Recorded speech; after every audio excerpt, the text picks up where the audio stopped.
right. Good afternoon, everybody. Glenn McDonald, another mainline strength and conditioning podcast. And today is probably going to be one closest to one of my favorite podcasts. One of my old buddies, Howard Gussak. Howard is a lieutenant. He was an officer, lieutenant, FLETC trainer. He's done a little bit of everything. Howard's been around the block quite a bit.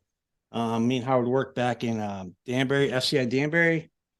He first started and when I first started also. So Howard, introduce yourself. Tell us about your background. We'll go from there. What's up? Now, can I call you Mac or can I call you Huck? Or Call me what you've called me many things in my life. I've called you a lot of things, some of which I can't do on the podcast. You can call me whatever you So, want. I mean, yeah. Well, listen. Well, you and I met back in the tail end of '95, beginning of '96. It's when I started at FCI Danbury. Started as an officer, GS5. Prior to that, not that you can see it, but I do have a college education. Not that you can see it, but I do have one. My degree is in English. I did not bring my New York to English dictionary, so if you don't understand me, slow me down. I graduated with that degree, and I had no idea what I was doing with it. So I said, "What am I going to do with it?" Oh, I know. I'll join the Army. So I joined the Army in '91, and it was the best worst days of my life. I was infantry, man. Mm-hmm. I started as an infantry, 11 Bravo, just a regular leg, and then went to mortars. Became a mortar man. Was overseas quite a few times, mm-hmm. And then went to National Guard, of which you have a great time picking on me about. I would never say that. No, not you, Marine. So, did you get the new crayons I sent you? I sent your favorite flavor. I already ate them all. Okay, good for you. After, while I was in National Guard, I joined the Bureau, like I said, in '95. Went to FLETC in '96. Started with you at FCI Danbury. It was different. It was outstanding, and yet, it was having you stack in case. You guys, it was us and Benitez. It was a great group of guys, man. I don't want to say we ran the place, but we had a great time doing it. You could almost say that. I mean, yeah. Honestly, I look back at those times and man, I just smile every time I think about it. Like everything we did together, even hanging outside of work. I mean, just that bond we built between the five, well, actually the six of us, really, five of us for sure. And man, we just everybody worked in that key spot. Yeah. One guy would work in shoe, one guy would be compound, one guy would be control center. It's basically, hey. And the rear gate. Yeah. If we don't know what's going on, we're going to find out. Yes. That's the way. That's how, I loved it, man. It was great. It was, and it actually helped us. It trained us for what we wanted to do later on in life. Yeah, later on in the Bureau, I should say. Yep. I went from there. I did a little TDY in Otisville. Had a great time doing that. Saw some old buddies. The son of a bitch that got me into the Bureau, his name is Cecil Hicks. He was working there. As a matter of fact, when I originally went for my interview, it was at Otisville. Okay. I was supposed to start at Otisville, but if you recall, in November of '95 were all the riots.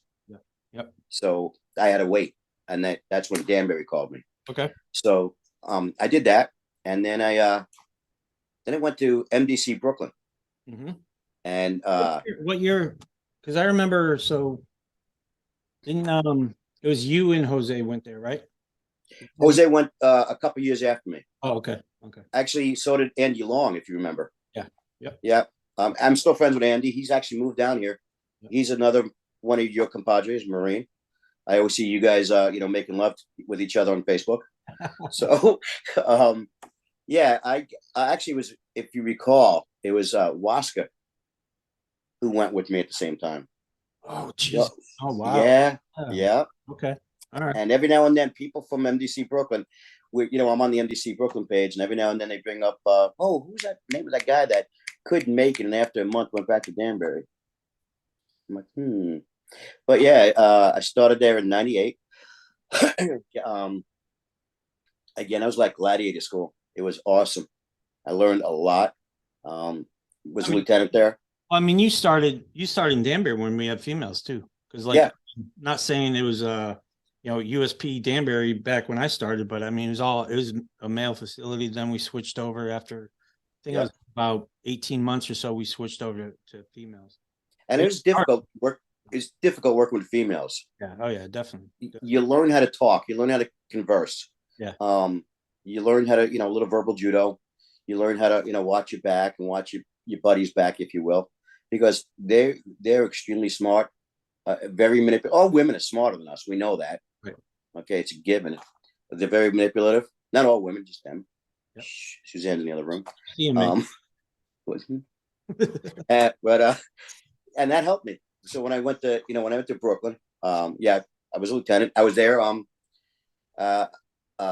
through 9/11. Mm-hmm. I actually I was a lieutenant responsible for the care and housing of I have to say, suspected terrorists, the detainees. Alleged. We made alleged, the suspected, alleged the terrorists that came through Brooklyn. It was a very surreal time. Right. We'd go down to the site and help with rescue efforts if we could. When it first happened, we were stuck. We were 12 on, 12 off. Well, first we were stuck there for a week, and then it was 12 on, 12 off. After that, all the way to December. So the first week, you guys just stayed at work, huh? Yeah. Where'd they put you guys? Where'd you guys sleep? Command center. I was, some of us were command center. Jose at that point was there. Benitez. Okay. He had the DCT team. I believe he was there, and I think he had the team in the link between the old building and the new building. So we were prepared. Captain Presti, Sal Presti, phenomenal man. Yeah. Again, one of your guys, Marine, great captain. He got on the PA and he got on the radio, and because people were scared. We didn't know what was going on. Right. And he got on the radio and spoke to everyone and mellowed about, got him headed all in the right direction, if you will. Right. And we knew what our job was at that point.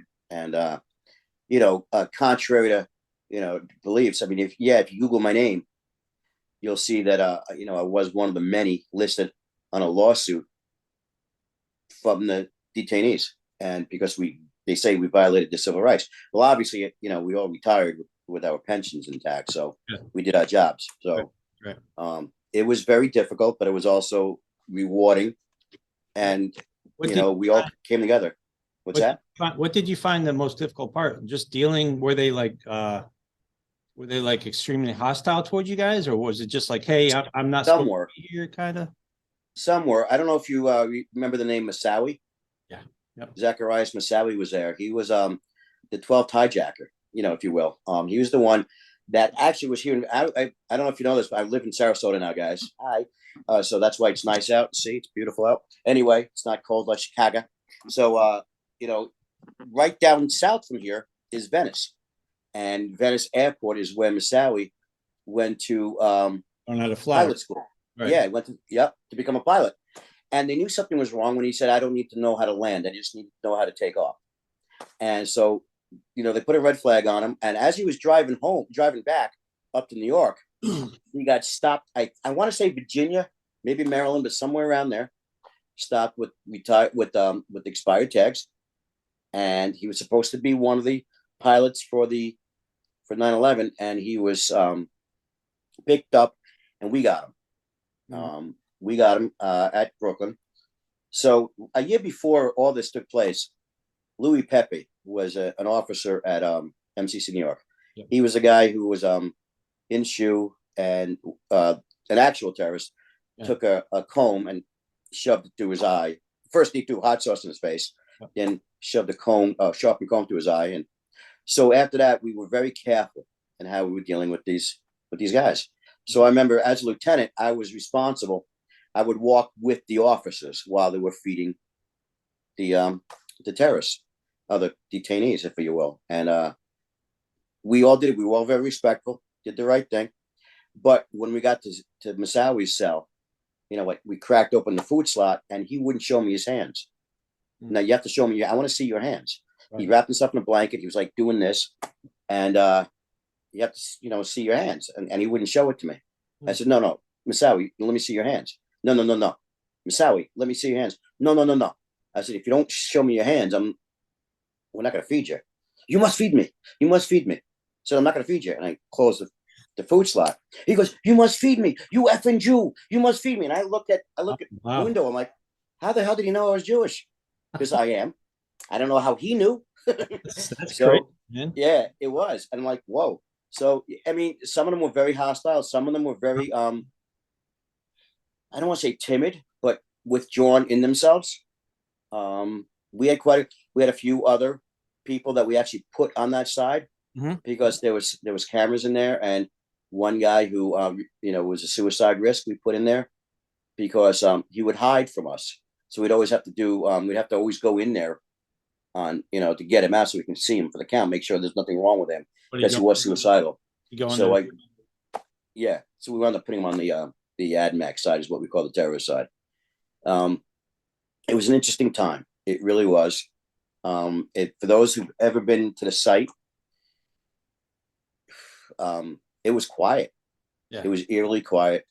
But the one thing that's always going to stand with you is not the sights or the sounds, it's the smell. Right. Anyone who's ever been down there will tell you that it's the smell that got to them. So every now and then, and 9/11 comes around, once a year because that's how calendars work, and it hits you every year. It does. It does. And if you recall, I don't know if you were there when I got back. Were you there when I got back to Danbury? Oh, nope. Because one of my specialties after that, especially when I went to the SIS shop, was terrorism management. So that and security threat groups, and I'd always give the talk about terrorism management. As a matter of fact, in 2015, I got 2005. In 2005, I received the instructor of the year because of that. Oh, nice. So yeah, and of course, I came back to Danbury after my time at Brooklyn as lieutenant. Right. And then I was the SIS lieutenant. I was the acting captain at points. And in 2006, I was the supervisor of the year at Danbury. Mm-hmm. So, and then did a couple more years of that. Went into Unicor for a while, believe it or not. Mm-hmm. Became quality assurance manager. Oh. Yes, sir. So I use, I guess, my SIS skills as quality assurance. I worked with Mike Kilmer. Man, what an awesome associate warden he was. Great guy. The only thing wrong with him is he's an Eagles fan. And then when they were disbanding Unicor during the Obama years, they were disbanding Unicor because we couldn't compete with overseas. I went back into custody as the SIA. So I was, we had it because at that point, Danbury went back to mail. Yeah, that's right. Yeah. So halfway through my time at Unicor, it went back to mail. And now we have this issue with more security threat groups, more issues. So they said, let's use Howard's expertise, I guess, on this, and let's put him in the shop until we can figure out what's going on. And then now let's backtrack with all this. Something that you know about because you did it. My collateral duty since '98 was firearms instructor. So every year I owe something to you, and we'll talk about this in a second. So So it was always us, doing the firearms instruction. And then when I got back, most of the time you were gone, Stack was gone. Yeah. It was Case and I would always ensure that we'd always do the right thing with firearms. One of the things I owe to you is that I'm left eye dominant. And because of that, I always turned my head. Mm-hmm. When I turned my head and shot, I always went down to the left. And you threatened me. You said, man, I'm going to tie a 2x4 to your ass if you don't straighten your goddamn head out. And I did. And that all helped because in 2015, I had the privilege and the honor of becoming a firearms and tactics instructor at FLETC, which, as you know, is the Federal Law Enforcement Training Academy, which we worked with all the agencies. I mean, my primary one was BOP, but we worked with all of them. I worked with ICE and DEA and ATF, United States Marshals. I helped teach the WITSEC, which in vernacular outside the BOP is witness protection. I helped with bus operations. I helped with firearms instructor training program. I helped with MO school. MOT was marksman observer training, which is sniper school. Man, again, I had a blast doing that. Did it all, pun intended. I did it for over 4 years, and went all the way through my retirement. And it was that, and because of that, it helps me do what I'm doing today. So enjoyed the hell out of it. Now to go back to Danbury, when you left Unicorn, did you go? You said you went right into SIA. You went to SIA after that. When I went, you mean out of Unicorn? Yeah, you went. I went to. Yeah, what happened was there was so many different things going on, and they didn't know where to put me. They weren't going to put me right back on the desk in as a lieutenant, because I went from management. I went to running, being duty officer and all that. Yeah. So I said, okay, where are we going to put him? Right. Let's put him in the shop. And I helped out. I helped out Langmaid, good dude. And of course Norby was still there. Jesus. He's freaking awesome. Terry Nadeau at that point was permanently there. So I worked with them, and then there was a couple more. I forgot their names. A couple more people came through, and this is when we started. This is when we started implementing True Facts, to where it helped us with a lot more intelligence. So we were able to use this intelligence to figure out more security threat groups. Right. We were able to get out. There was a big thing with Suboxone. Was that the name of it? Yeah, Suboxone, which was, as you know, is a drug that's used to help curtail, is either methadone or heroin. And it came through a lot to the mail. And so we intercepted that a lot. We intercepted drugs coming through the wood pile in the back for the for the sweat lodge.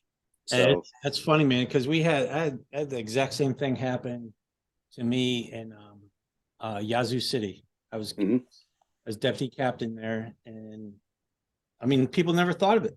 It was me, this guy, Lieutenant Meredith, awesome lieutenant.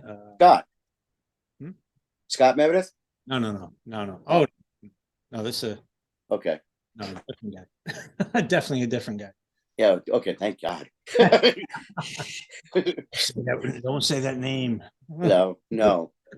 So then, we're like, man, it's got to be coming from somewhere, and we just couldn't figure it out. It was like Suboxone, it was like K2, freaking cell phones, chargers, whatever contraband, it was in there, right? So we're like walking around trying to thinking outside the box, and we're like, it's the firewood. It's got to be. So it was funny. We seen the orderly.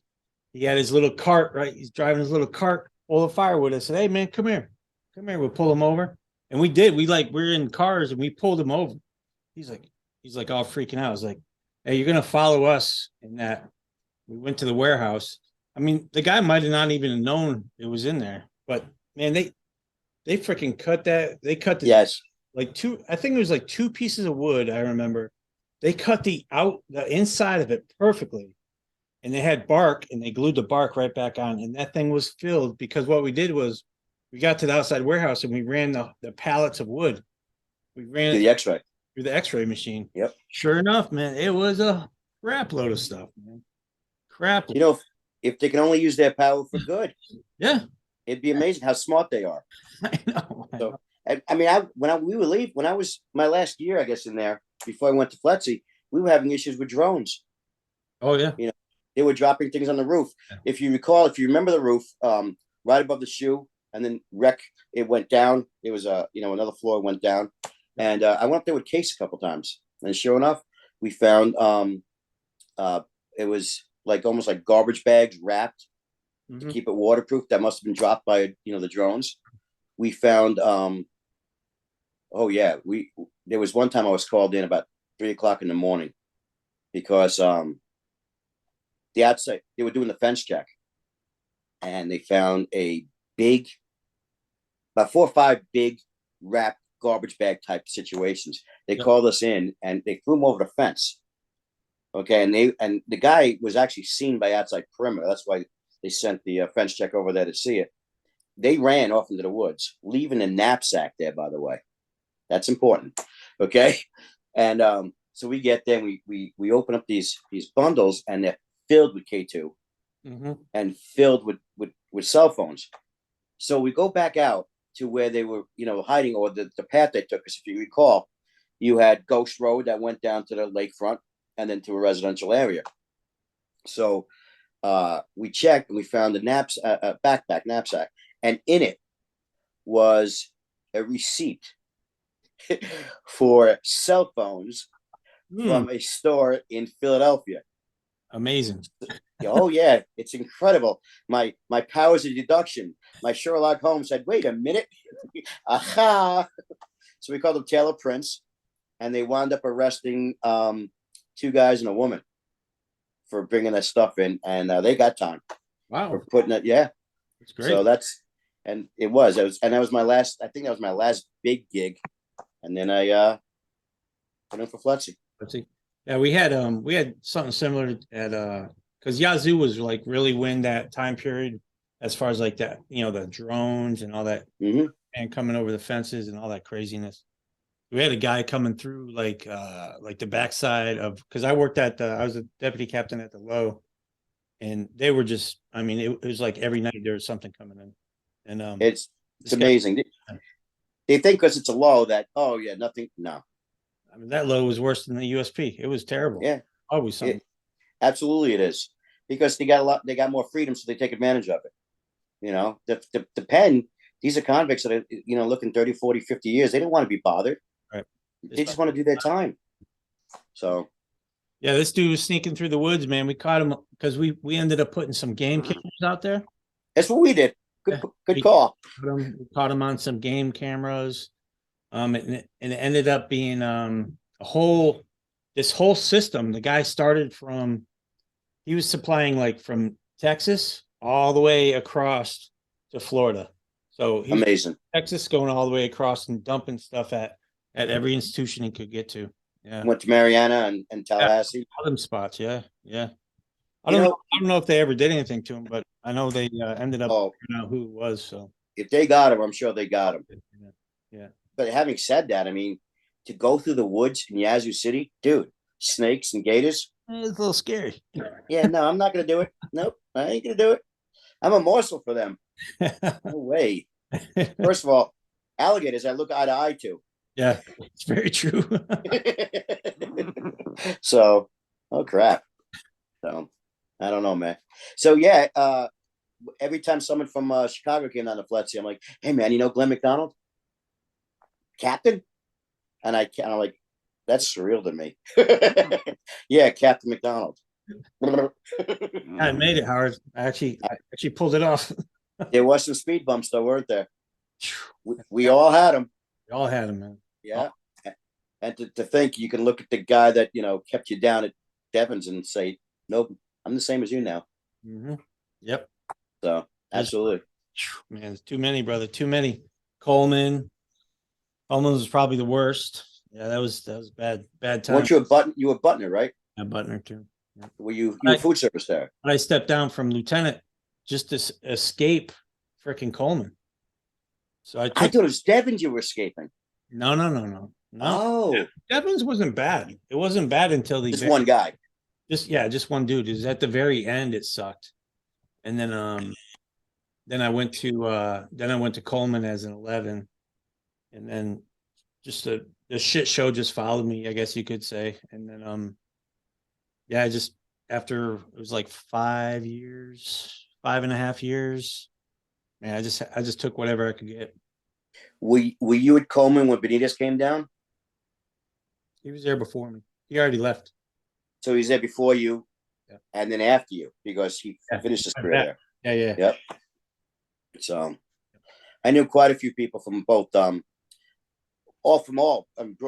Otisville, and Danbury who went down to Coleman. If you remember, do you remember when Coleman first opened up? Everyone was putting the paperwork in. Everybody tried to go there. Oh yeah. Yeah, and it was just, I don't know.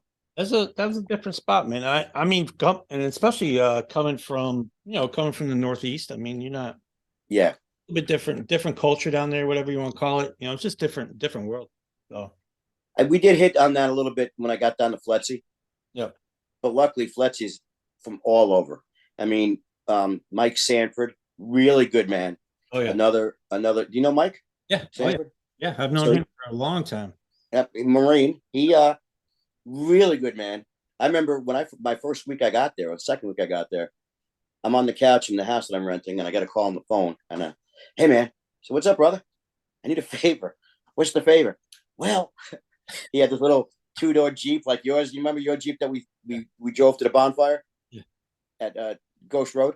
Yeah, the Halloween. Okay, he had the same one except this was green, and apparently he was doing donuts, and I don't know what happened, and it flipped over on its top. No shit, so at that point, I had my 4-door Jeep.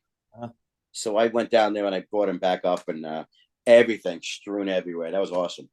So I just saw Mike about a year and a half ago. One of our buddies there. You know, he got remarried, I should say. Stupid son of a bitch. And then yeah, I didn't know Mitch too long. No. He was short when Marianne and Tallahassee was short. He was a sniper on it, and he and I shared a house at Fletcher. He became a Fletcher instructor. I know Eric Nix. Yeah, he became an instructor there. So, but yeah, Mike. So everyone came from all over. You know, we had some from Florida. We had some from the West Coast. We had some from obviously from the Northeast. So some from Lewisburg and all that, and some guys that were on the Fletcher side that worked with us, and then when they retired, went over there. Right. So good bunch of guys. Oh yeah. Did you you worked with did you work with Andy Summers for a little while or what? Or I know Andy. Yeah. Or was he contracting? He might have been contracting. Might have been, but I know him. Yeah. Yeah.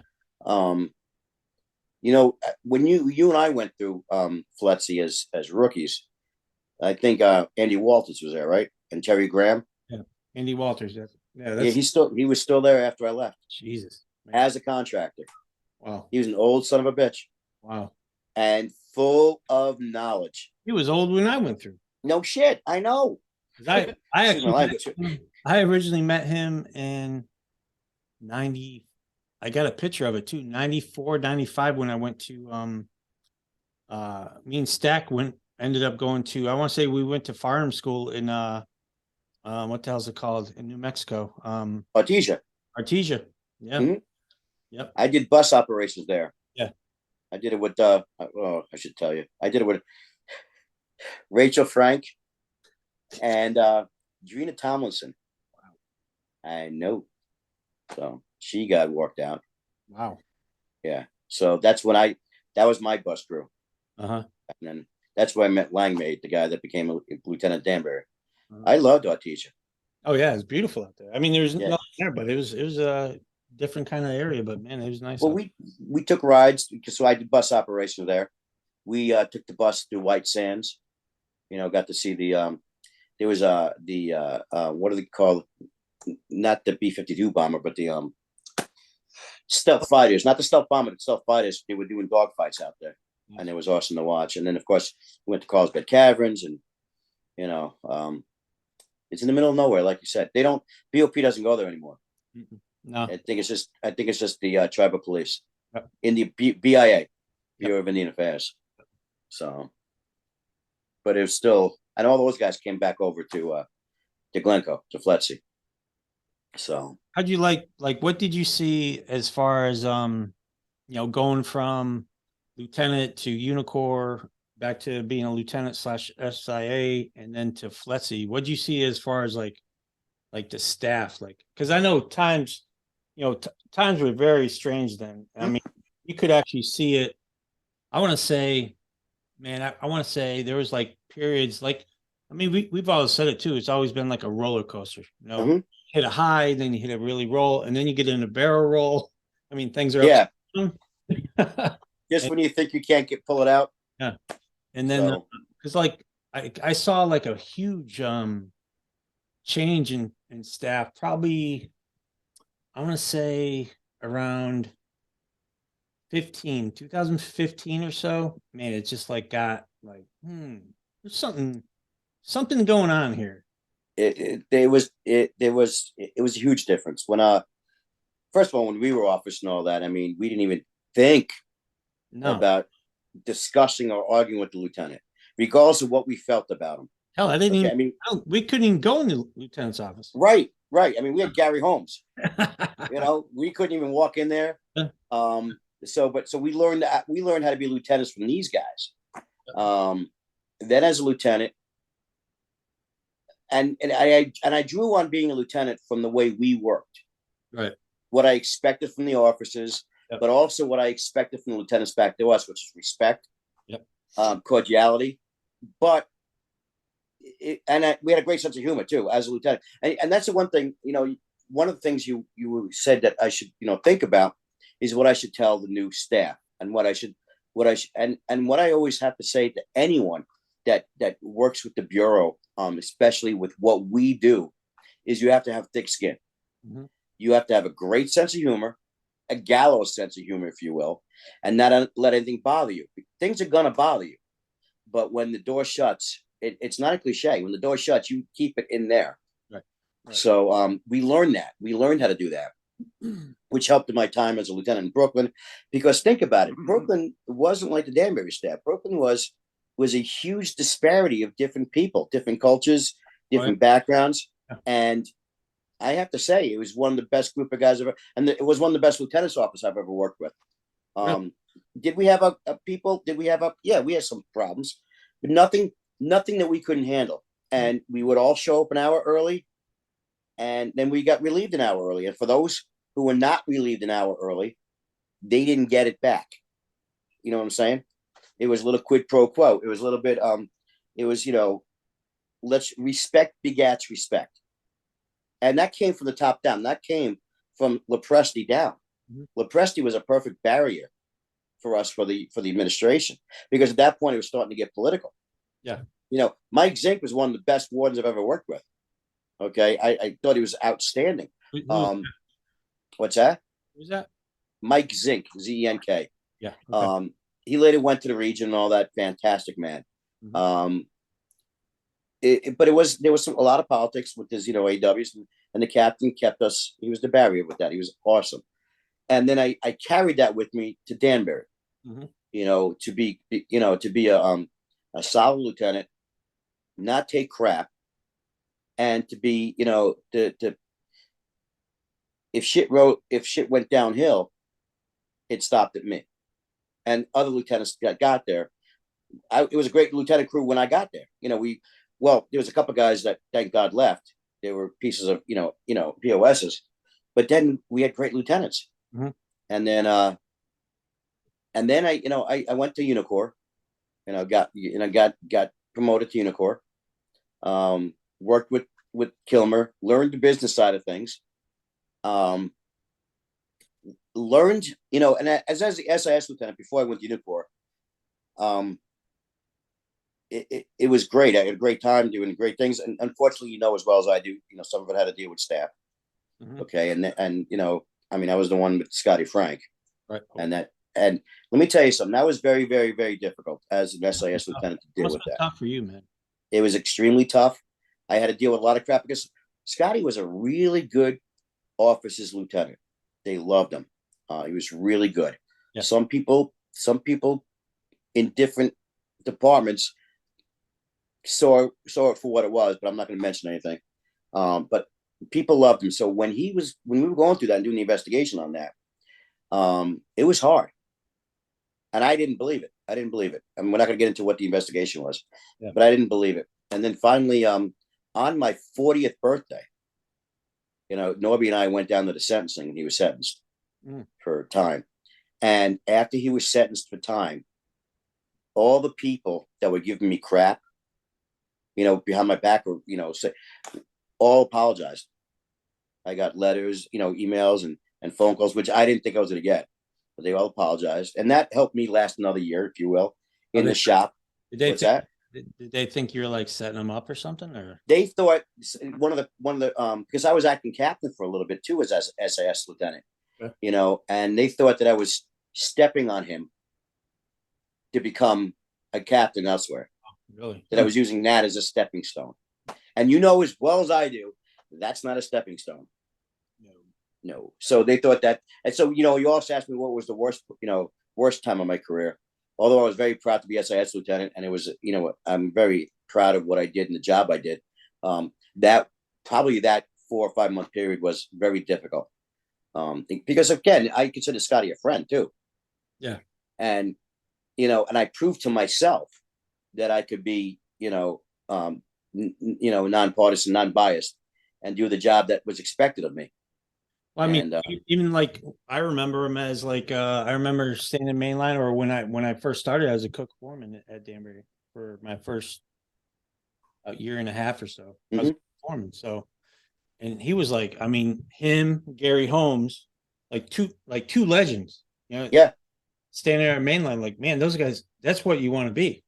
Those yeah. are the guys you want to be. And then I can't remember where it was, what year it was when that finally came out. I was like, holy crap, like what a kick in the face that was. It was. Yeah. So if it was when I turned 40, it was 2007, which also didn't help because that was also the time I was going through my divorce. So Things were you great. remember Jody? Yeah. You remember Jody? So yeah, I went through my divorce with that time and all that. So I was also living in staff housing. Mhm. So I was the SAS lieutenant, then staff housing, doing that, dealing with Scotty, and then acting captain. Right. And then Brian Gilmore came in and relieved me. And Brian Gilmore was a fantastic captain. And he helped me and I helped him.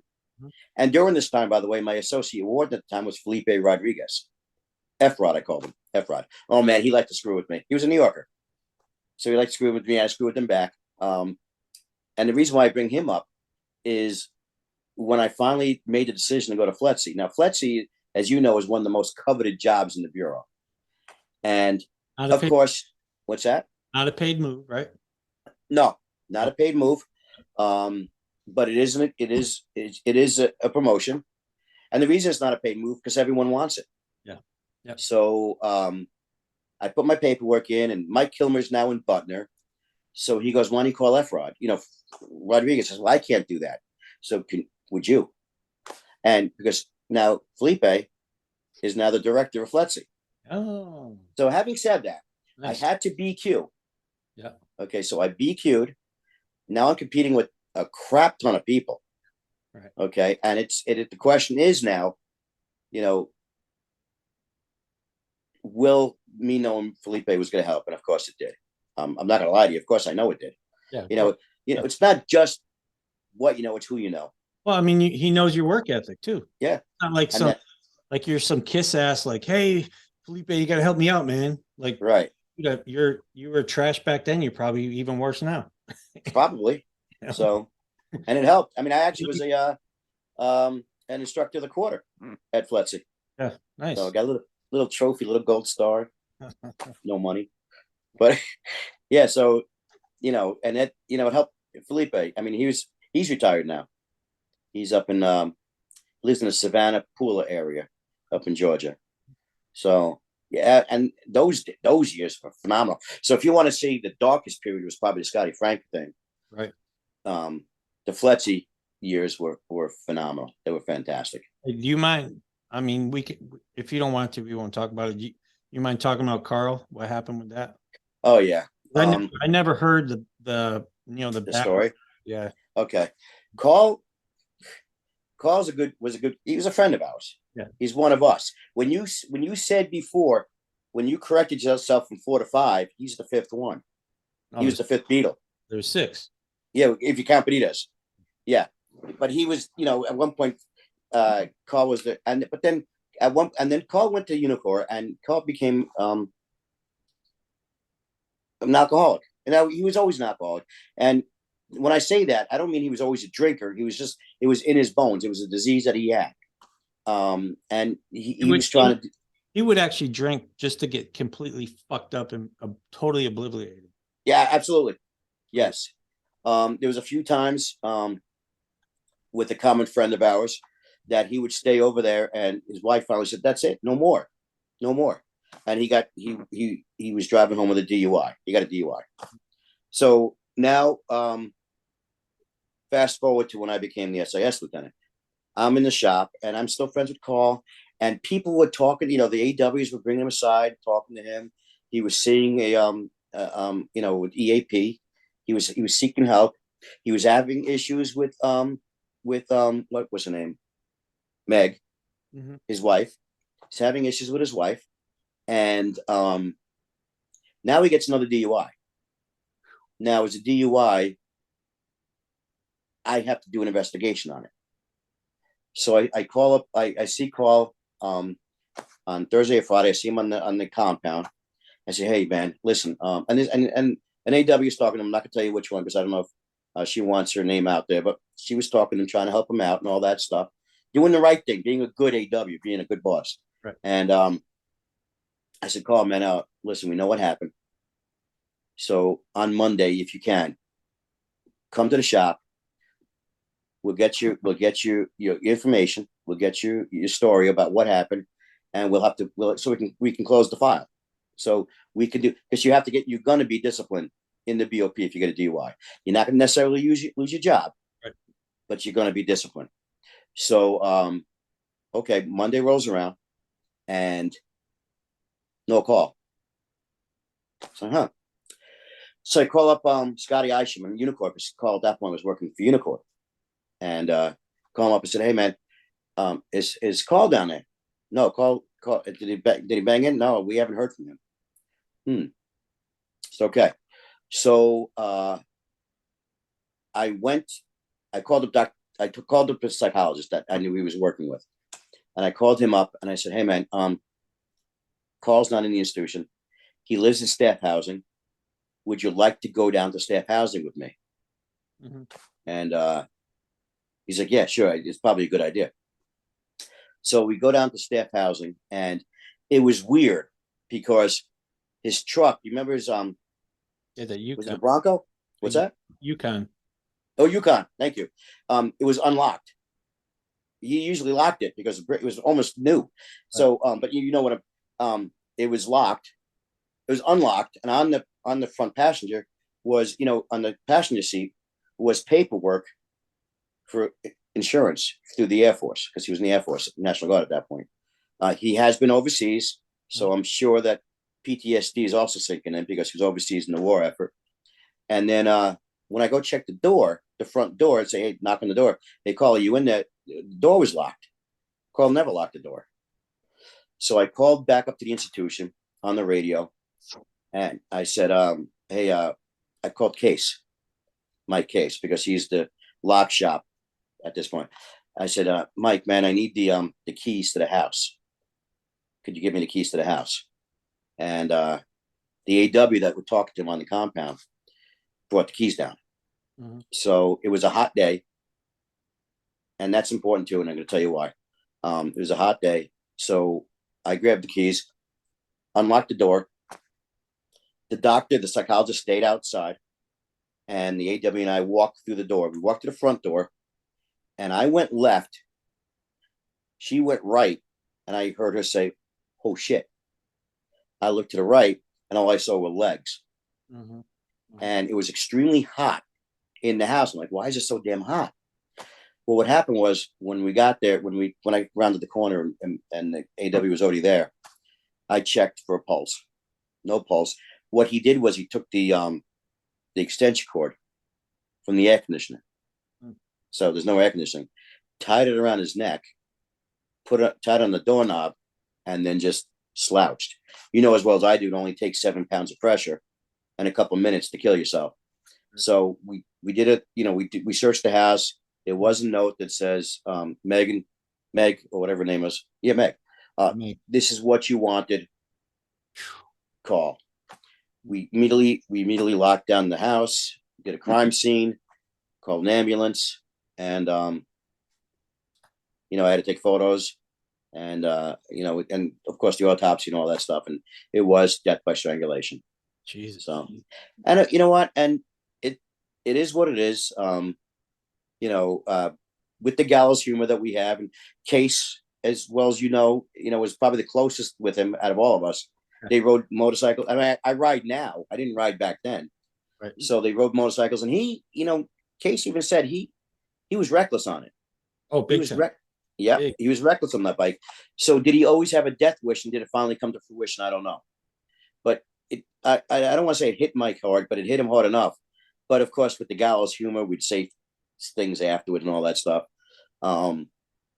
We did get a chance to, help his parents out with cleaning out the house and all that stuff, and right. Of course the funeral. So it was that was also a surreal kind of time. I bet. So, What year was that? Remember? It might be either 2007 or 2008. Might have been around. You know what? It's 2008.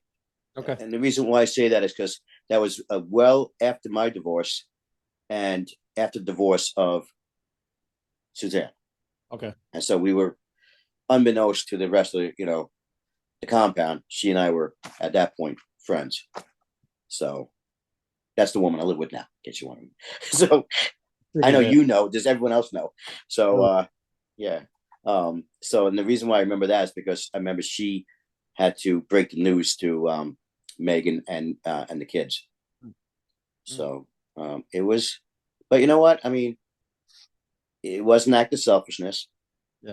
A lot of us, we're trying to help him out, working with him. Right. Unfortunately, there were others that were enabling him continue. He was, the couple of guys that said, oh, they were upset because they saw him last. Well, you're the one feeding him the drinks. He's an alcoholic. So don't be upset that you should be angry with yourself. But of course they weren't, because they were closed-minded with that. So it was hard. It was hard. But again, it's a disease that got a hold of him, along with his time overseas and all that stuff. So it's not an excuse. It's a reason. It was also a selfish thing he did. So yeah. So if you are listening to this or watching it, don't kill yourself. Reach out to somebody. Yeah, absolutely. Please. You have a drinking problem, freaking tell somebody. Go figure it out. Stop drinking. I mean, I've been out of drinking shit. Christ, probably almost 5 years now. Oh wow. Well, I mean, I see all your posts right now and the work you do with the ruck, go ruck, and all that stuff, and I think it's phenomenal. I mean, I remember you from back in the day. I mean, it was you, me, Stack, and Mike were always in the gym. Oh. I competed. Oh, I know. You did bodybuilding, right? Didn't you? Yeah, I competed bodybuilding because of that. Because of that, I actually won. Wow. Did you really? 2011. Nice. Mike was in the audience. I got out of the whole show, I got the first in posing.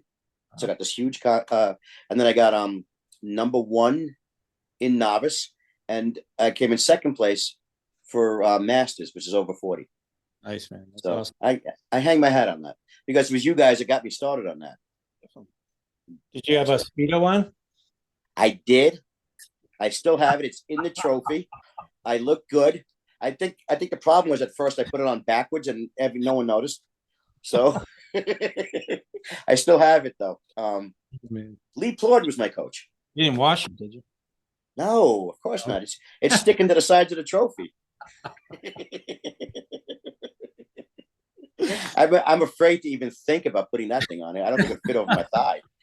So the funny thing is, the next day, after I win all that, I tried on a pair of Suzanne's pants. Now she's a size 2 or 4. Yeah. And I fit. I mean, the legs were long. Right, she's 4 inches taller than me. But yeah, it was that was interesting time too. That was fun. But I loved working out with you guys early in the morning or after work, listening to Disturbed and Limp Bizkit and all the angry music that you came up with. I'm not gonna tell some of the jokes that you came out with in roll call. Let's put it this way, guys. Mac is blonde hair and blue eyes. So is Case, and I'm a Jew. So we figured out things to think about, to talk about. So that was fun stuff. So, but it's all in love though. All love, bro. Oh, absolutely it was. Do you remember when Stack choked me out? We were all wrestling, and Stack choked me out, and Case like, get away, and Stack's like, and I'm out. I'm completely out. Oh my God. And like I said, I brought it up before we started recording. We were playing golf, and you hit me. You tackled me off that green so hard that for the first time in my life, I think I was taller than you. I don't think the Bureau can do golf tournaments after that, man. Holy Christ. Oh, we tried. Crazy. We tried. Oh, man. Yeah, it was. We even brought back the Halloween hayride. Yeah. Yeah, I remember you telling me that. Yeah. Yeah, it was. Do you remember the year you did it? You helped out with Stack. We put the harness on him, He's flying across the trees there. Yeah. And you brought him back. Yep. Right. Man, was he black and blue after that? Oh yeah. So right across. Yeah. That was pretty amazing. I can't believe. Yeah, there's no way the Bureau can do that now. In terms of the culture that we have there now. Right. There's maybe 4 or 5 staff that is still at Danbury from when I was there. All people that I'm friendly with. And they all say that forget about it. Just it's a shame. It's a shame because it was such a great job. Oh yeah. I mean, look what it's given us. I mean, true. I was sued from 2008 to 2013, as I was 2003 to 2013, from 9/11. But you know what? I'd do it again. Yeah. And the fact is, I still had my pension. Still, was able to finish my career with my head held high. Mm-hmm. And now I'm, again, and maybe we'll talk about it in a little bit. But when I retired, I didn't want to just stay home. So it gave me the training to do what I'm doing now. Right. And I don't have to do what I'm doing now. I mean, we do Suzanne, she retires at GS14, step 10 from Connecticut. She's my sugar mama. Oh yeah. So got money. Oh, yeah. Yeah, she got money, yo. But she also got the 2 kids. So, and I retired at GS12. So, we're not crying. Yeah. Things are happening that, it's helping that I'm doing what I'm doing now. And every now and then Suzanne does part-time work. So again, it instilled in us, it continued on with what we learned in the military. Sure. The discipline, the self-respect, the morality, if you will, and the ability to laugh things off and to not be thin-skinned. And that was huge. Again, going through, working as an instructor at FLETC, if you were to hold the gun to my head, and don't, because I was an instructor, firearms instructor, and that's not right. If you'd have put a gun to my head and asked me who would I rather have is the military and I have both, or college educated, I think you know which way I'm going to go. Take the military any day. Absolutely. But funny thing is, you say that, and I ran across this quite a bit when I was a captain. It's like, and I if anyone out there is a veteran of the global war on terror and everything like that, I mean, it's just like it's a different world, man. It's like what those guys went through, and guys and gals that went through that military during that time, those 20 years, and the ones that joined the Bureau, it was just like a different breed. I mean, it was like still sensitive and still kind of like I don't know where that toughness or that bravado went to, where like, hey, I was in Afghanistan like multiple times, or Iraq or whatever, and man, they just quit. They'd quit instead of like trying to make the job better for everybody else, or even for just themselves. They would just quit and just sit back on their heels and not do shit, and become some of the worst officers there. Be like, hey man, like I know you got time in the fields. Like, why are you being like this? I could never figure that out, And some of them got so much leadership skills, right? They just didn't want to apply them. Maybe I saw a different side of them because, as an instructor, I'm not going to be their boss. I'm going to be their instructor. Yeah. But I know exactly what you're saying. I do, because you can see it in them. You can see them when they're coming through FLETC. You can see it the way they treat each other and the way they treat other staff, if you will. They thought they did treat the general instructors a little bit differently than they treated firearms instructors and tactics instructors. There was a huge difference between those college educated and those military educated. If you, I can't tell you. I mean, I remember having to tell a young lady to cut her nails. It's like, I'm not cutting my nails. No, you need to cut your nails. Well, and then Felipe called me in his office. Did you tell such and such to cut her nails? I'm like, yeah, Felipe. Well, you can't do that. I said, well, I'll tell you what. In the next couple of days, I'm going to be back in here. And he goes, all right. So the first day in the range, We're drawing from the holster, and sure enough, that fingernail bent all the way back and blood everywhere. I said, you got to go off the range and go to the doctor. You got to go get that fixed. You can't stay in my range. So Felipe called. He's like, what happened? I said, I told you what was going to happen. He goes, I know. Just write me a memo. So, yeah, I mean. And I pulled her nail back forward. Like, come on. Like, yeah. I mean, it's still like that during ART and things like that when you're going out doing firearms. It's like you can't show up to ART shooting for the firearms part with high heels and your press on nails that are 16 inches long. It just doesn't work like that. Or what about the ones training? The new problem. I would tell the females they had, if they had hoop earrings or big earrings, I said, you need to take them off. Yep. There was one guy who had huge gauges. I said, you probably want to take them off. I said, I'm not saying yay or nay about them. You're probably going to want to take them off. Why? It's okay. Keep them on. And the first time he shot, the ears didn't fit. And he had to leave, take the gauges out and put the ears back on. Imagine that. I'm like, you know what? I'm not telling you this because I want to pick on you. Yeah. This is not our first rodeo. I couldn't care less if you want to wear gauges. But I'll tell you what, the inmates that are in that location are going to see you wear the gauges, and guess what's the first thing they're going to grab? Mm-hmm. They're going to grab, put their finger right through that thing and pull right through it and rip. It's going to happen. But what do we know? And that's the problem. We learn from the people before us. We either learn good or we learn bad. And if we learn bad, we use that to the best of our abilities. We learn from their mistakes or their crap, if you will, because there were crappy guys ahead of us. Yeah. We either emulated the right people and negated the wrong people, the bad people. But we learned through that. Mm-hmm. The kids nowadays, I don't think do that. I don't think they won't listen. Mm-hmm. And I know there's maybe there's a way. Maybe it's the way we came across. I don't think so. I mean, I know when our group, we'll call it our little group we had that would mm-hmm. Kind of do what we were supposed to do. I mean, we learned from each other too, that and we questioned each other. We kept I remember keeping tabs on each other. Yes.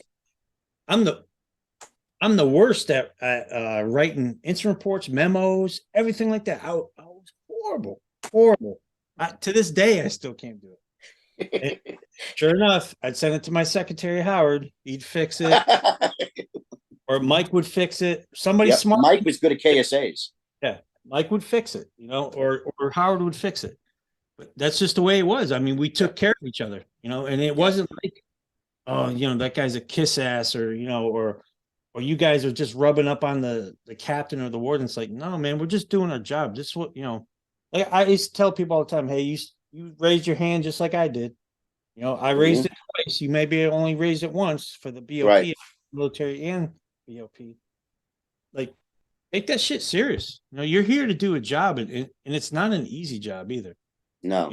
I think that's a lot of it is like people are taking the job for granted, that it might not be the best pay in the world, because you see a lot of bitching and moaning about how much people aren't getting paid these days as far as the Bureau. What did we get paid when we were rookies? I remember starting, I got $35,000.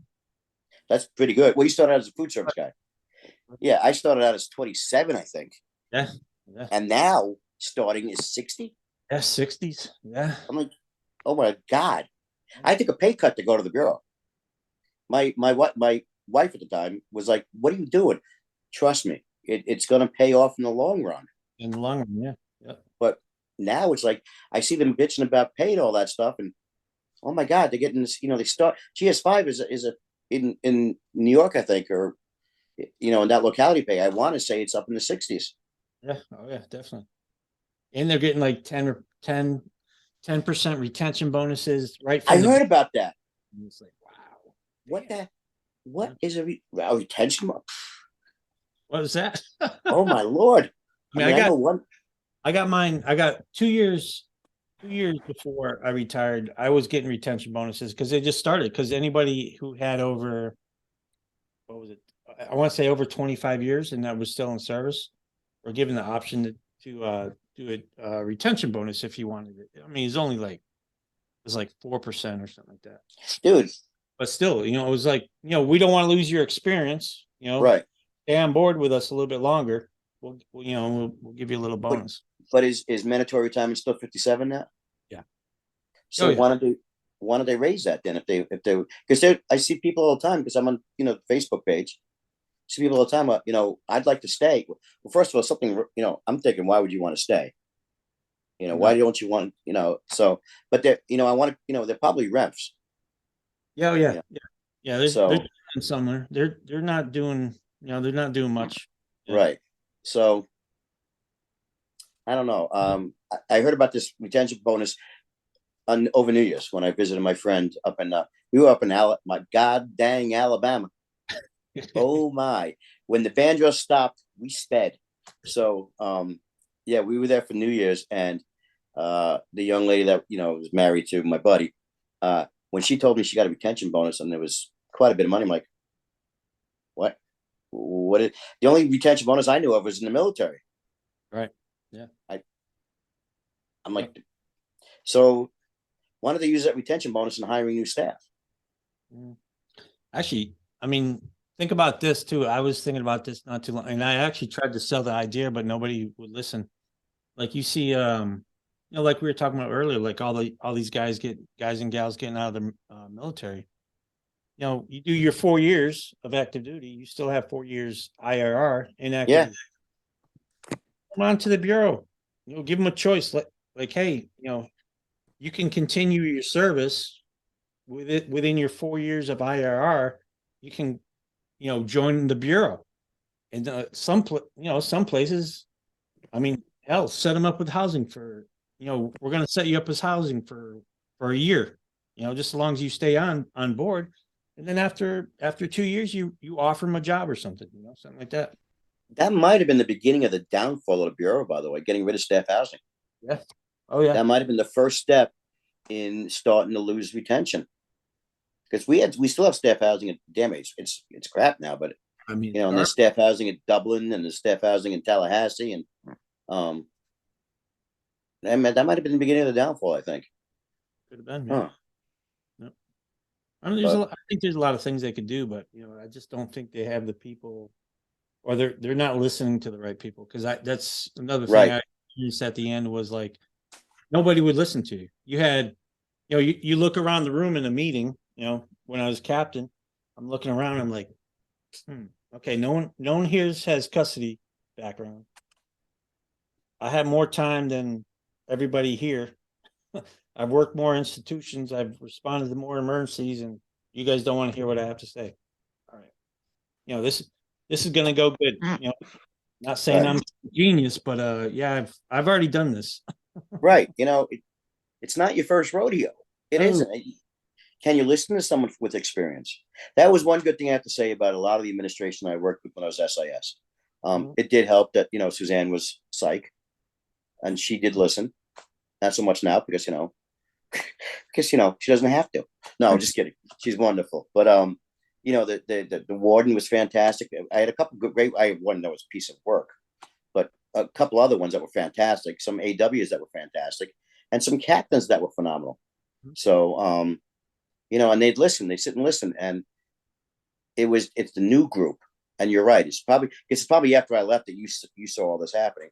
And knowing who became the warden and the AWs and the captains after I left, and to think that they were, and you're right, they probably didn't change from when they were officers.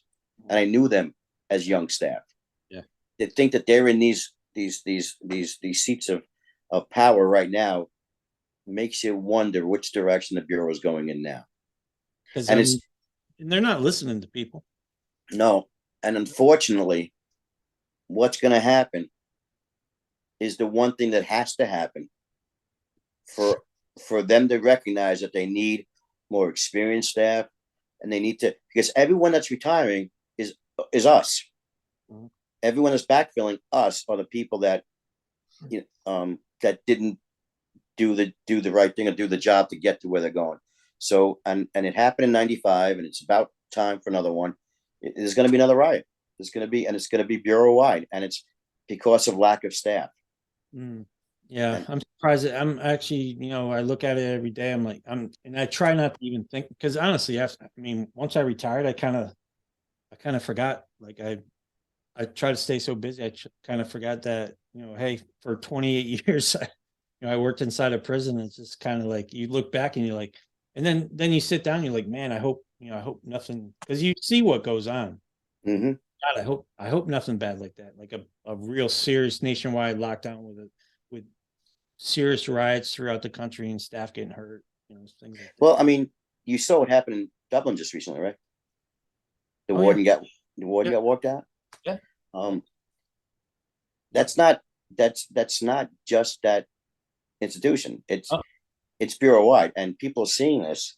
So what's going to happen is, yeah, we're going to have a national lockdown, and no staff's going to show up. no, no, nope.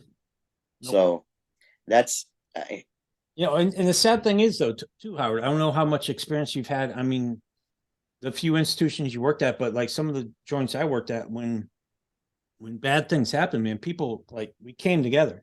You know, yes, like my last joint in Chicago when we had the like the George Floyd riots, whatever the hell you want to call them. Chicago was like, I mean, the streets were just insane, and we're on duty, 12 on, 12 off, and our team staged up in the front lobby and things like that. It was just, yeah, man, that was like the you can. best time. People were like, "Hey, what do you need me to do? What do you need me to Mm-hmm. do?"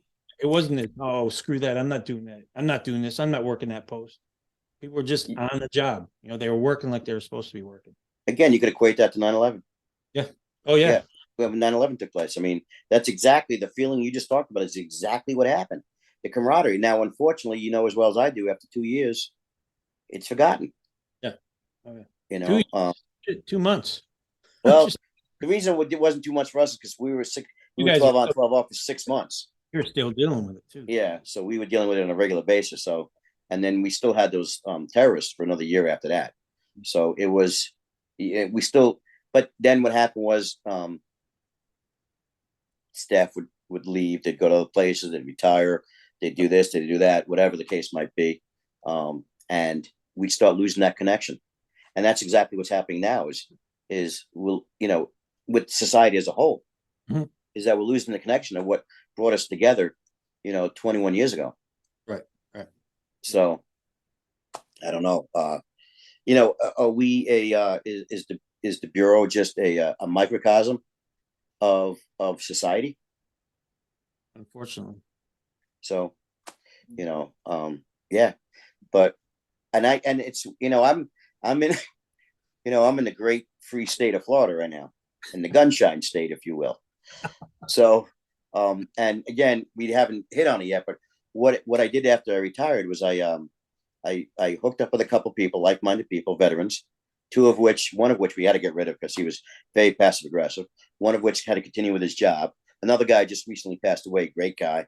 But myself and Mike Soper, we became partners in Omen Alliance Group, and through that we also brought in the Shark brothers, Sean and Brooks Paxton, which are marketing media and IT. They called the Shark Brothers because they did documentaries on Discovery with sharks. Yeah, that's what they do. If you go to our website, www.omenalliancegroup.com, it's spelled the way it sounds. You'll see the videos. You'll see some of the videos of the training that we do. And we teach firearms. We teach concealed carry. We teach advanced firearms, drawing from the holster, shooting behind a barricade, shooting on the move, defensive shooting fundamentals. We also, because Mike Soper is a lieutenant with well, he's with the fire department. He does CPR and stop the bleed and trauma, and so does another partner of his. And then we have a Marine, Vietnam vet, great guy, Frank Durham. He's a Renaissance man. He is awesome. A Marine, so we talk slow. No, he's a good dude. Wait a minute, but great. He teaches our empty-handed self-defense. That's great. So we've been and business. I'll tell you what. You know who our best advertising is? Our best marketing. Congress. Good. They make a rule. They make a law. Guess what? Everyone wants to conceal carry. Coming. Everyone's coming. Yep. So we teach it, and and if you read our reviews, it's unbelievable. And I got a chance to to um to translate what I learned through the BOP and through FLETC. We're not a fight. We don't teach. Down here, the concealed carry. If you took a 2-hour course and shot one round into a bucket, you can get your concealed carry cut. Right. Which I don't agree with. I can't agree with that. It's irresponsible. So our class is 6 to 7 hours long, and the reason why there's a disparity in the time is because we only go as fast as our slowest shooter. We want to make sure that shooter learns the next step, the last step before they go to the next step. And because of what we used to in the BOP and the Department of Justice, is my classes are 6 people or less. And if it was more than 6 people, we have a second instructor. Because you know as well as I do, if you have more than 6 people, you need 2 people on the line. That's why we do it the way we do it. So, and we don't shoot 1 or 2 rounds. You shoot a minimum of 35 rounds. And you shoot both the semi-automatic and the revolver. Oh, nice. That way because our job isn't to try to fit you to a firearm, it's trying to firearm that fits you. So we want to make sure that people, and they can try my firearm. I mean, for free, they can use my firearm, or if they have their own. Now, if they have their own and they only have 1 magazine, because we teach them a tactical reload, emergency reload, and we also teach them how to clear the weapon properly. If they only have 1 magazine, they qualify with my weapon, and then they have to show me that they can shoot with their weapon, at least, and they have to hit the target. Now, their job is to hit the silhouette. Our job is to hit center mass, if you recall. Yep. Their job is to hit the silhouette, because I always explain to them in a defensive shooting situation, if someone was to come into your house, because we have, not only do we have the castle doctrine, we also have stand your ground in Florida. If someone was to come into your house and you shoot them, well, we don't hang them on the wall in the armory and score them. Right. Yeah, we dig a hole in the backyard and bury them. Actually, we have swamps here. We just put them with the alligators. So, and so I explained to them, that's your job. And we teach defensive skills, fundamentals. We have one guy's name is Derek Poole, fantastic instructor. And he's another Marine. One of them there, college educated Marines. Oh, imagine that. I know. But, and he does a great job teaching our DSF, our defensive skills fundamentals. So we've been going strong now. We have over almost 1,800 students just with concealed carry alone. Now, was that your company? Is that your company? Are you like partners in it? Okay. Yeah. I'm partners with Mike. We formed an LLC. Nice. Again, we brought Brooks and Sean into it as they're not partners with it, but they are, as far as I'm concerned, managing administration, if you will. They have a say in the way we do things. We have now we're starting to get a stable of instructors, so which is good because I'm retired, and I want to be able to take. I've been working. I retired and I'm still there 4 or 5 days a week. I was there today. We did the G, because I also do the G license for farm security in Florida. I also do federal HR 218. So, today I had 3 private lessons, each going 2 hours long, 2 of which are recurring students. A lot of my students come back for more training. It's awesome. So now, you just have an indoor range? What do you have? Indoor range, but we have, what it is if you go to Total Impact, if you look at it online, Total Impact, it's in Nokomis, Florida. It's range and store on the bottom, great store, and on top we rent out the rooms for classrooms. It's a huge room. Well, unfortunately, Hurricane Ian, was that the last one? Took the roof off, so everything got destroyed in there. So we're still currently waiting for construction to complete, because we have to pull more permits. The electric's done, the plumbing's done, the roof is done. Obviously, we're waiting for the walls to be put back on. Air conditioning too. That's done. We're waiting for the walls to be put back on. We're waiting, but so right now, what we're doing for our privates and our advanced drawing from the holster, I do downstairs. I do it in the store. If it's more than 2 people, I bring them out to the garage, or we do it in the tool room or the gunsmith shop, the gunsmith room. For the concealed carry, there's fantastic people that go shoot at Total Impact. It's Casey and also another guy named Dan Wise, former Chicago police. They're members of a church around the corner, a congregational church on Laurel Road, and they allow us to use their church to teach the lecture part, and then it's a mile and a half away is the range. So we do the lecture there. I would like to go. I can't wait to get back into our classroom, but they've helped us out. So it's kind of funny. The first time I walked in there, I'm like, I'm a Jew from New York. Where's the lightning? So I'm teaching firearms. So it's awesome. So we've been. I'll tell you what, we've been pretty damn busy. Oh yeah. So yeah, this Saturday. What do you see people? It's from what's that? What do you see people like? Do people like comment like when they come in to like? You ask them like, why are you getting a license or anything like that? Like, all the time I ask them. What's the common answer? I'm seeing what the world's becoming. That's good. the answer.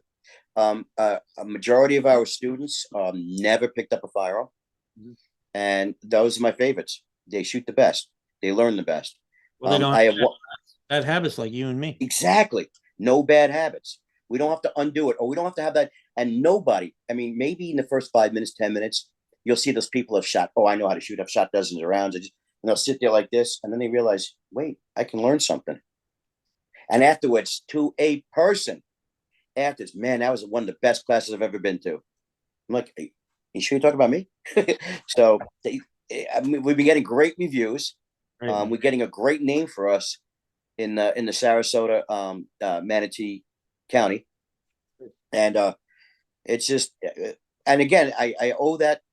Believe it or not, don't let it go to your head. You and Stack, who were my first firearms instructors, okay, and then Case, and then all of us working together, learning from each other. Because let's face it. I mean, we had Katzing, we had Gusselman, and then basically, yeah, I remember. That's exactly the way it worked. Yeah. And people don't realize where we worked, everyone shot. Not just the officers, not just lieutenants and the captain, secretaries, case managers, counselors, IT people, attorneys, everybody wanted to. That was yeah. Well, like I've been seeing that too, where like at the end there, people were just like giving up their BPT, or they're just like not wanting to qualify. It's like, hey man, no, this is part of the job. You got to do it.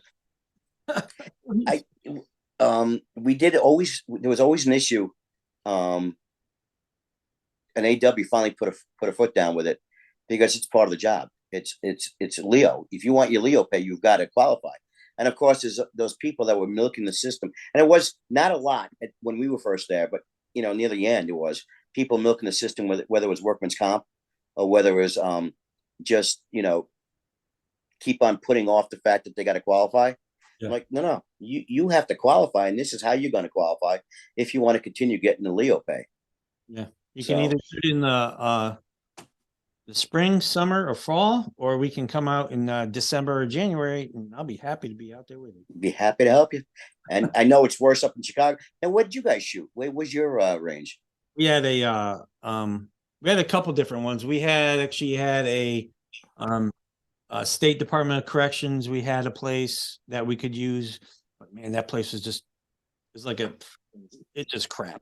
It's like just absolute crap. And like we're like just to hold the target frames up was like a hassle. And, you just had to have the rookies hold them up. I had to stand next to it, like, just don't hit me. And then we ended up getting hooked up with this place called College of DuPage. They have this certain area of the college is called the Homeland Security Building, and they have this. Probably, I want to say it's just like a FLETC range. I mean, really, it was absolutely beautiful. Oh yeah, yeah, and man, that was awesome. But I mean, it cost us some good money, but it was well worth it. Some great training there. So yeah. Yep. Now, Chicago, they had a SWORD team or DCT team? DCT. Mm-hmm. And when they did the training in the same location? No, we would well, you know how I would go out and find things. Like, yeah. We'd always find somewhere cool to train. we ended up getting hooked up with a spot that I found through another guy. He just mentioned it to me, and I just drove down. I was captain, so I was like, I tell the warden, like, "Hey, boss, I'm going to check out this training area for." He's like, "All right, see you." So I just take off, and he was a former Marine also, so he was, he's like, he wasn't too worried about what I was. I wasn't like bullshitting around, just going and having lunch all day. Went down to this training area that was in Indiana, probably about an hour away, and it was for firefighters, um, and they had like the burn buildings and Mm-hmm. everything was like contained in these Conex boxes. And then they started building these other like a mount building. And we just trained there. It was freaking awesome. Oh wow! Beautiful Do place. Beautiful you place. remember when we did the repelling Oh yeah. at Danbury? Yeah. To do Australia. Was it Terry Nadeau that hit her face that went straight Yeah. down? Yeah. Yeah, that's pretty awesome. I think it wasn't Stack didn't Stack do Aussie down the Yes. side? Yeah, I did it, he did it, and I thought you did it too. You didn't do Aussie? I don't remember doing that. Oh, okay. I did it. So I have video. I have the picture of me doing it. Andy Long was the lieutenant. Yeah. So he pulled out those pictures the other day. Oh, that's cool. So it was pretty cool. Let's see what else. Oh my God. Do you remember when remember, I know it was you because you're the one who grabbed me. Do you remember I think it was you. Do you remember when we did the bunker at the firing range? It was Long and Stack and you and I was to go into the bunker and you had to rescue me. You had to come through the door, rescue me. Yeah. And Andy threw the flashbang, hit the wall, landed right next to me. And when it went off, the lucite panel came down on top of it and caught on fire. And I'm still in there. Oh man, we did some dumb shit. Yeah, that's a good video though. That's a really good video because Andy was recording it. Jesus. Yeah, we did Oh, stupid shit. have that video? Yeah, I gotta ask him for it. We gotta find it. We have it somewhere. So, and then it was actually Stack too that was involved in all that ass. So that's what we need one day. You, me, Stack, Benitez, Case, get together. Definitely. Let's beat the crap out of each other like we did after UFC fights. Oh man, come on! I got too many bruises, man. I'm too old for that shit now. That was the front yard. That was front yard of Mike's house. So his parents live down here now. Oh, do they? They live on the East Coast. So now remember because Mike and Will used to live upstairs from them, and that's where we used to watch the MMA fights. Oh, in the garage. They had that house above the garage. Yeah. But it was their house. Yeah. So and we used to watch it and then go out in front and fight each other because we had a few cocktails. Couple. We bled a little bit. We left some DNA on that lawn. Good times, man. Good times. It was. It definitely is. All right. Well, let's. So now you're doing your firearms company. Yep. What else? Anything else? I got the Harley, so we're going for rides. I'm still a die hard hockey freak. Love hockey still, so we go to those games, hang out. Again, as I was in college, and I have some fraternity brothers live down here. So just this past weekend, we did a charity event. The Florida contingent of the alumni. There's 12 of us, and we did a charity event at the Hope House in Bradenton, which is a home for battered women, and it was a thrift store that finances the Hope House. So we went in there and we built them some shelves and we cleaned up some stuff. And we're not just I was the youngest one there, So we had Dave Cronk there who was in his late 70s. He pledged back in 1962 or something like that. So he had some old guys and so we were there and we represented nicely. So we do charity work. Again, I still keep in contact with Andy, so we always bring back some memories. And of course, Case, I'm going to see him, in 10 days. Still keep in contact with Mo Stack. We call him Mo, that. And of course, every now and then you and I would reach out. And the amazing thing with the friendship that we have is you reach out and it's as if it's not like the other day. Yeah. Yes. It's not like, it's been 5 years, who the hell is this? It's like I talked to you the other day and we go right back to the roles we had. Yep. So, and it's amazing. That's what I think is missing. If you would ask me one piece of advice that I'd give to the officers of today is find yourself a core group of people, a core group of friends, and rely on those people. Don't for this, just for the sake of, don't get some shit bags. Right. Get some people that you got to know who you are, what your limitations are. Because let's face it, we all have. Know who your limitations are. And in the group of friends that you have, everyone has to be able, and get rid of the ego. We all have egos. I know we do. But when it comes to us, be self-deprecating and understand that, we all have limits, and use your pluses to benefit, use the negatives to build on, and find the people that can actually fulfill who you are. That's my advice. That's awesome. That was beautiful. Hold on a second. I'm getting a little. Did you write that down? I did not. You think no, I did. It's right here. It's written right here. Wow. I can I record this? I want to see what I said. So it was awesome talking to you, Howard. I miss you too, brother. I miss you too, brother. And is there a way I gotta tell Case to look at this? So it's gonna be on Facebook, or now I'll send you a link afterwards and we'll talk a little bit more. All right. Okay. Maybe we can do a joint little that would be great. Okay. Okay. I'll talk to you later, brother. Take care. You too, brother. Bye.